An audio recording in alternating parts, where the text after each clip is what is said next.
जब मोदी जी की सरकार आई तो हमने क्या किया कि जो पॉलिटिकल पार्टीज को कैश डोनेशन मिलता था उसे 20,000 से घटाकर 2,000 किया और सिलेक्टेड उनके ऊपर वीवीपैट की व्यवस्था सुनिश्चित कराई। और मैं ये भी याद दिलाना चाहता हूं, एक पार्टी जो अपने आप को बहुत ईमानदार कहते थे, वो 20,000 की चाय पिलाते थे।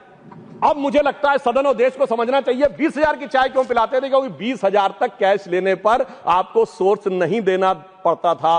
पर मोदी जी ने आकर उन्हें, चाय पिलाने वाले ने आकर उसे 2,000 कर दिया है, तो अब उनकी चाय बड़ी महंगी हो गई है, भले ही 20,000 से 2,000 पे आ गए। और इसलिए वो दौर था जिस जमाने में इलेक्टोरल बॉन्ड नहीं थे। आज इलेक्टोरल बॉन्ड के लिए कहे जो भी कहें, आज न्यायालय ने चाहा तो पता तो लग गया। क्या 2014 से पहले जहाज नहीं उड़ते थे, खर्चे नहीं होते थे? आज न्यायालय चाहे भी तो उसको पता नहीं लगा सकता। कम से कम यह पारदर्शी व्यवस्था हमारी सरकार ने आके की। और इन लोगों की सरकार कब रहती थी सभापति महोदय, जिस जमाने में, और मैं ये भी कहना चाहूंगा, इनकी सरकार कब रहती थी और हमारी सरकार कब है? सर, जब से वोटर आईडी कार्ड आ गए कांग्रेस की सरकार आना बंद, सीसीटीवी आ गए कांग्रेस की सरकार आना बंद, जब से स्वतंत्र जुडिशरी हो गई कांग्रेस सरकार आना बंद, स्वतंत्र मीडिया आ गई कांग्रेस को स्पष्ट बहुमत मिलना बंद। और तो और सर, जब से साक्षरता दर 50% हो गई बहुमत मिलना बंद। इनको कब बहुमत मिलता था? जिस जमाने में मतपेटियां लूटी जाती थी, बूथ कैप्चरिंग होती थी, गोलियां चलती थी, कट्टे बम चलते थे और अनेक लोग गुजरात के चुनाव, बिहार के चुनावों में 80 लोग तक घायल होते थे। इन्हें लग रहा है शायद वही जमाना वापस आ जाए। तो मैं उनके लिए पूरी संवेदना से कहना चाहूंगा कि जो पुराना गीत था, गुजरा हुआ जमाना आता नहीं दोबारा, हाफिज सईद तुम्हारा। अभी हमारे सम्मानित सदस्य कह रहे थे कि 45 दिन के बाद वो नहीं करते, उसका जवाब गृह मंत्री जी वहां पर दे चुके हैं। उन्होंने साफ साफ कहा 1991 में जो चेंजेस किए थे नरसिम्हा राव सरकार में, उसमें कोई भी एविडेंस, कोई भी पिटीशन 45 दिन तक ही हो सकती है। परंतु मैं पूछना चाहता हूं महोदय, बिहार के तो 45 दिन हुए, आज 45वां दिन है, क्यों नहीं अभी तक सीसीटीवी के लिए एप्लीकेशन दी है? अभी मैं कहना चाहूंगा, जाइए फोन करिए, शाम 5 बजे से पहले सीसीटीवी के लिए लगा दीजिए। नहीं करना है। मैं पूछना चाहता हूं, आप कहते हैं 6 बजे के बाद इतनी वोटिंग हुई, बूथ के अंदर फोटोग्राफी पे रोक है, सड़क पे तो नहीं। दिखाइए कितनी लंबी लाइनें थी, कितनी लंबी आपने सोशल मीडिया पे पोस्ट किया, कितने आपके बूथ लेवल एजेंटों ने इस बारे में आपत्ति दर्ज की।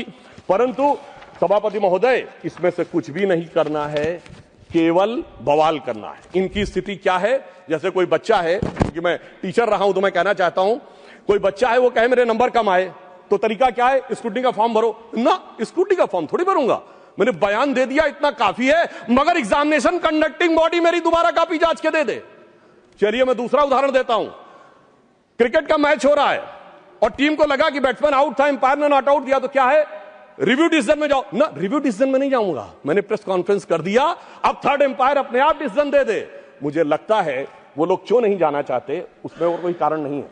अभी तक लोकतंत्र को वो समझ नहीं पाए हैं कि एक चाय वाले ने आकर जो स्थान ग्रहण कर लिया है, तो जो साहिब आलम थे, जो फर्जंद अंजुमन थे, जो वली अहद सल्तनत थे, जो मानते थे राज करना उनका जन्मसिद्ध अधिकार है, वो इन चीजों के ऊपर अभी तक तय नहीं कर पाए। तो वोट चोरी की बात बहुत होती है।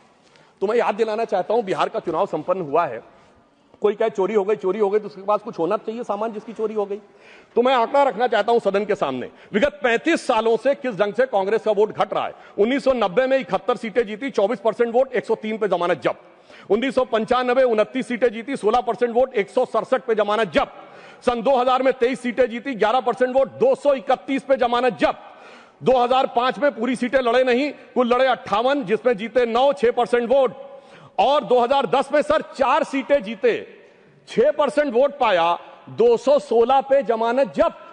भाई साहब, मैं पूछना चाहता हूं आपके पास था क्या जो चोरी हो गया?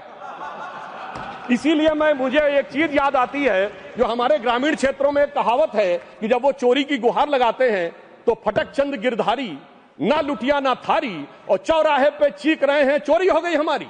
प्राचीन काल में अश्वमेध यज्ञ होता था, तो अश्वमेध यज्ञ का घोड़ा छोड़ा जाता था। मैं यहां कैविएट लगा कह दूं, मैं किसी के व्यक्तिगत अपमान के लिए नहीं, उपमान के लिए कह रहा हूं, ठीक, फॉर द सिमिली। सर, वो जब छोड़ा जाता था तो जहां जाता था वहां विजय का मार्ग प्रशस्त कर देता था। पर इनके पास एक ऐसा अश्वमेध यज्ञ का घोड़ा है जो जहां जाता है पराजय का मार्ग प्रशस्त कर देता है। और मैं यह भी कहना चाहता हूं, सिर्फ हमारे नहीं, भारतीय जनता पार्टी से नहीं, सर केरल में तो हम नहीं है, सत्ता में कभी नहीं आए। केरल में एक बार लेफ्ट फ्रंट आता था, एक बार यूडीएफ आता था, पर जब से ये वहां पहुंचे हैं ऐसा यज्ञ किया है कि इस बार एलडीएफ दोबारा आ गया। मैं पूछना चाहता हूं केरल में वोट चोरी किसने कर ली मेरे भाई बताओ। क्योंकि कारण क्या है कि जो इन बात को समझने के लिए तैयार नहीं रहते हैं, उसका एक कारण। दूसरा ये कहते हैं परसेंटेज ऑफ वोट हमारा बड़ा देखिए नजदीक था, फिर भी सीटें क्यों कम हो गई। उसका कारण है इनको वोट का वितरण देखना चाहिए। मैं उदाहरण देना चाहता हूं, हरियाणा में सबसे बड़ी जीत किस कॉन्स्टिट्यूएंसी में हुई? हुड्डा साहब नहीं जीते, फिरोजपुर जिरका में मम्मन खान 98,000 से जीते। झारखंड में सबसे बड़ी जीत कहां पे हुई? वहां पे पाकुड़ क्षेत्र में निशात आलम 86,000 से जीते।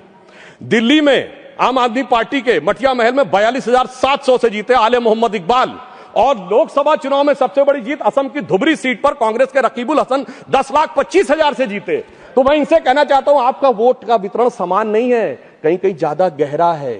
जहां दिल का रिश्ता ज्यादा गहरा है वहां वोट ज्यादा गहरा है। जब आप उसको समझ पाएंगे तो ये वोट परसेंटेज के अंतर को आप भली भांति समझ सकते हैं। जो लोग कहते हैं चुनाव आयोग ठीक काम नहीं कर रहा वगैरह वगैरह, तो मैं कहना चाहता हूं जरा उत्तर से दक्षिण तक देखिए।